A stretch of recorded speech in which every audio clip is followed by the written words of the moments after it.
Members, before I give the call to the Honourable Martin Pritchard, we will note that this is the Honourable Member's valedictory speech, and the usual courtesies and practices of the House remain. The Honourable Martin Pritchard. Thank you, President. As I near retirement and the end of my working life, I've had cause to reflect on the life that I have lived so far. Coincidentally, I've also chosen the next book that I wish to read in retirement. I say coincidentally because they could both be summed up in the title of that book, A Fortunate Life. Given the era that the book deals with, I'm sure that there's no real comparison, but I've had trials and tribulations, but many more beautiful moments and rewarding experiences. I don't propose to go through my life story again, as I spoke in some detail about that in my first speech in this place. But I may revisit similar points as I acknowledge some sliding door moments and pass on my gratitude to some of the biggest influences that I've had in my fortunate life. Probably the biggest impact of my life happened when I was 9 years old. My parents chose to immigrate to Western Australia.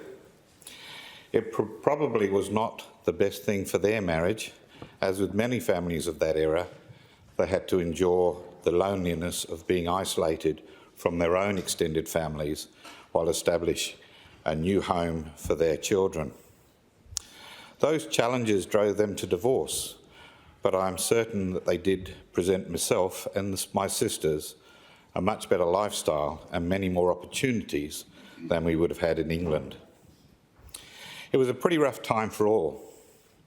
It's probably why I went off the rails a little bit during my teens, but really, no excuses, as everything is a choice, and I couldn't ask more from my parents than what they did then and what they tried to do for us ever since. The next sliding door moment is a bit embarrassing and a bit random. I haven't really spoken about it ever.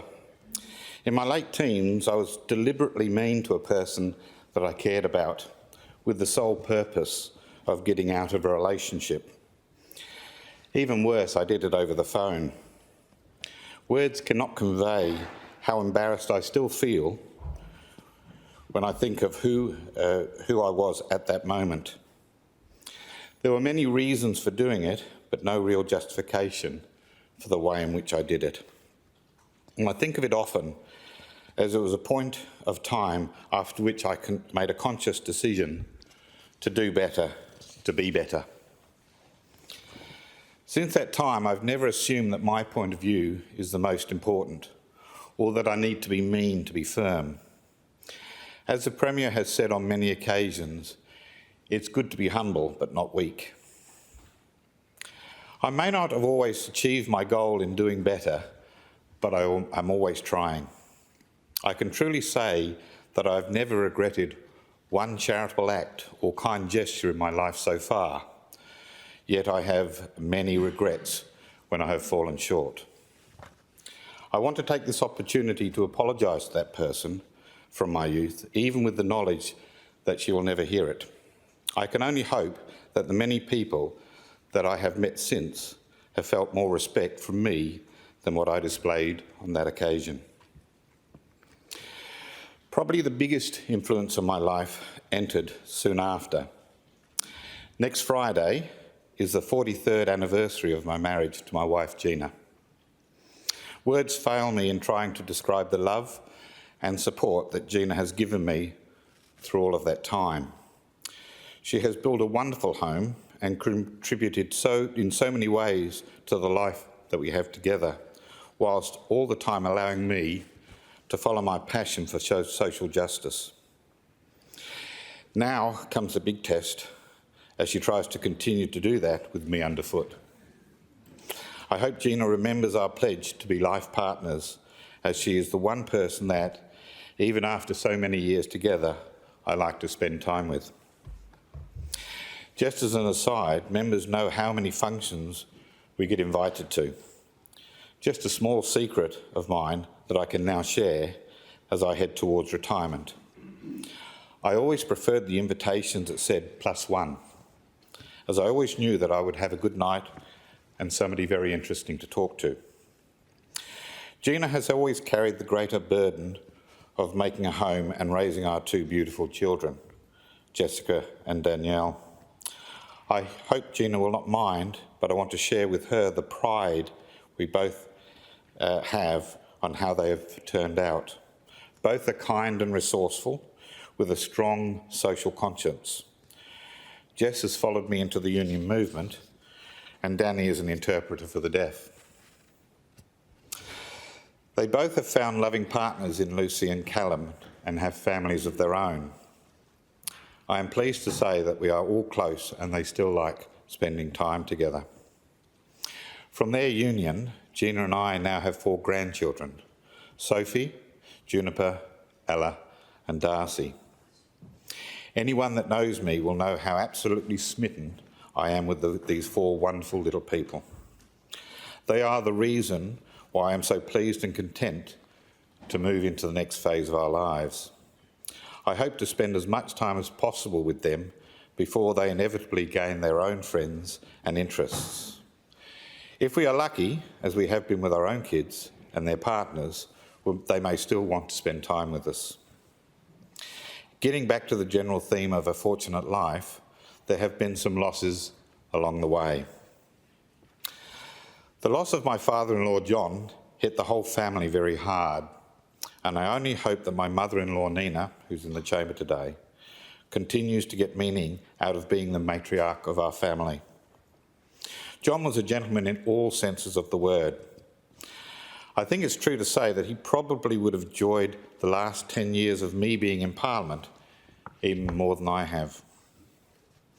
It was also a shock to lose my stepmother, Catherine, or Kit, as she was always called, and my father, Ken, 6 weeks after her. In their latter years, it was a bit sad to see one fit of body but slowly losing the battle with dementia, and the other sharp as a tack, but the body losing the battle also. Whatever their challenges they always face them together, even in death it seems. I hope they are both at peace. But the most tragic loss was the passing of my brother-in-law, Raymond, at such a young age. Losing people at an old age is a sad fact of life, but when you lose somebody so young, it is heartbreaking. Unfortunately, we will never know what he would have done with his life. I'm happy to say that we still have Nina and my mum, June, who turns 90 this year, as well as her partner, Hans, all of whom I love dearly. One of my sisters, Bev, and her partner, Craig, live close, and we do love spending time with them. But unfortunately, my eldest sister, Val, and her family, and Gina's sister, Fred, and her family, live a long way away, so we don't often catch up with them. Thank you for all being part of the experiment that my parents started so many years ago, and for your support of me and my family. I would like to turn my mind now to some of the other important influences in my life. I spent the first 11 years of my working life in retail, and I often use examples from that period of time when talking to young people about the importance of the labour movement. I wonder if members can still recall when a woman working at Coles had achieved the highlight of her career when she became the front-end controller and wore a red zip-up smock rather than the old familiar light blue one. While me, as an inexperienced young man of 18, was employed as a trainee manager from day one. To rub salt into the wound, I was put in charge of many of those women who had far more experience than I. Along with that came the offer of a company-based superannuation scheme, which was not offered to over 85% of the workforce, who just happened to be women. That scheme was a far cry from the industry schemes that we have today, as it was not transferable and it was designed to try and tie you to the company for life with financial penalties if you ever left. This situation may not have been as bizarre as A Handmaid's Tale, but it was a long way from a fair treatment or equality. It was the first time that I can remember seeing blatant discrimination in the workplace. I mentioned Coles, but most retail workplaces were the same. It just so happened that working at Coles was my experience. It was a different world in the 70s and 80s. I'm pleased to say that even then I knew the difference between right and wrong. Unfortunately, I was not well equipped to tackle those sort of problems at that time. The truth was that even though I was a union member, I didn't recognise the power of the union or the strength of unity that it provides. That side of me did not blossom until years later. The Shop Distributor and Allied Employees Association has always been a big part of my life, and I would like to thank the SDA's Ben Harris and Joe Klossick, the current leadership team, and all of the truly dedicated employees and members over the years that work with me to make a difference in the retail and warehousing industry.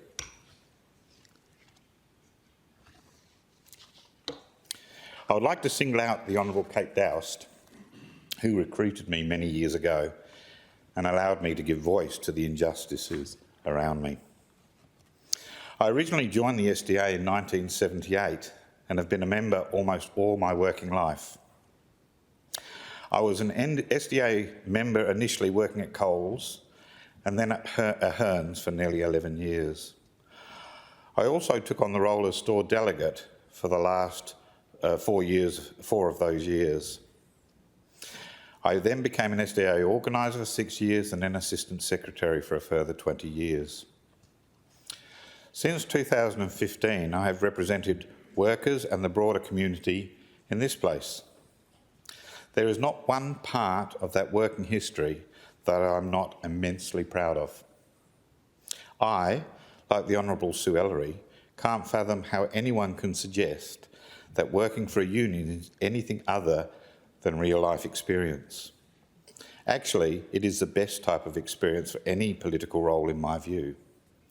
I have spent most of my life representing people and trying to improve their lives. Isn't that what we are meant to be doing as members of Parliament? Probably the only thing that is more important to me than service is my family. I have been a member of the Labor Party since 1988 and would like to thank the Labor Party, Ali Whittaker and Lauren Coyun, the leadership team and their staff that took us to the March election. Even more importantly, I would like to thank the wonderful members and volunteers that keep this great Labor movement going. There is nothing more irresistible than the Labor movement, when both the industrial and political wings work together. The introduction of industry superannuation, the defeat of workplace agreements in this state, and work choices federally are just some examples among many. If you have no idea why I'm so proud of the role that me and my union played in these events, I urge you to look up these things and how they came along, and why we should all take an active interest in what is going on around us, political or otherwise. I would like to thank my own staff in my electoral office who have been with me through this whole wild ride. You know how much I appreciate you. I wish you well for the future. I'd like to thank the President and the Speaker, along with all their staff here in this illustrious place. Some of you we don't get to see all of the time, and others I am far too familiar with. The dining room springs to mind. I want you to know that this humble backbencher is grateful for all of the work that you do to make this place work. I am glad that I have some time left to pass on my thanks more personally. The only criticism is that it has been such a lovely experience that the last 10 years have gone past with the blink of an eye. I mentioned earlier that my point of view is not necessarily the most important, but I would like to offer some limited observations from my time here. Under then Premier McGowan, we guided Western Australia and our constituents through probably one of the greatest physical and economic threats of our time. In many ways, we now think of COVID-19 as something in the rear vision mirror that we have survived. even though it is still circulating within our communities. I would personally like to thank Mark and the close team that were around him who worked so hard to get us through. Under Premier Cook, we now have to manoeuvre through a minefield, not of our own making, as President Trump introduces unprecedented tariffs on the largest market in the world. I leave this place knowing that the right person in the right party, the Labor Party, will see us safely through these difficult times. To my colleagues, you work hard and you are united. I have enjoyed my time working with you all.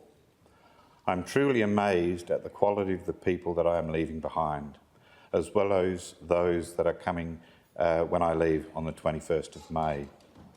Not much more to say. Congratulations on a stunning victory in March. To the opposition, I have to say, work harder, get united. Not everyone can be Premier, not everyone can be Minister. Being a backbencher is not always glamorous, but it is necessary and can often be rewarding. I can still remember when I first came into this place. We were in opposition, and I can still feel the frustration of being on the wrong side of numbers. I think there were 9 of us, if my memory serves. Our sole focus was to try and get back onto the government benches, and we didn't just wait for the winds to change. Each of us prepared 45-minute speeches on almost every bit of legislation that came before us, whether we got the opportunity to give it or not. We often had to prepare a further speech if we were proposing amendments. All of us spent each sitting day in the chamber unless there was a good reason not to do so. We did all of this knowing that the coalition government had the numbers to get legislation through in their own right.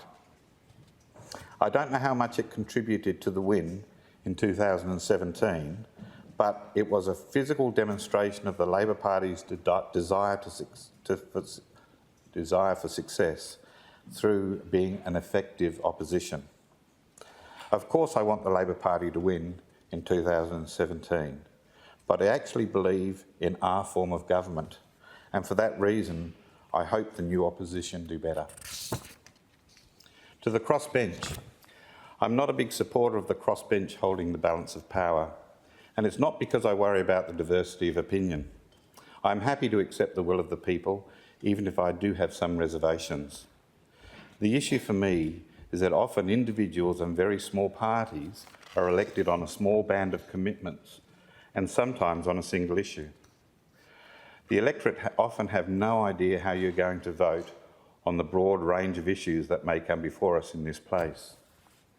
I often get the impression that the members themselves struggle with the complexity and volume of the decisions that they have to make. There is no malice intended in anything that I've said. I genuinely believe that almost every person elected to this place wants to make a difference for good, and it's okay to have a different view on how we get there. All in all, this is a wonderful and at sometimes strange place to work. It boggles my mind to think that we might start a speech in February and not finish it until June. I find it interesting that we start every sitting day with a Christian prayer. It alarms me that this is one of the only workplaces that allow alcohol to be served, and I don't say that because I no longer drink.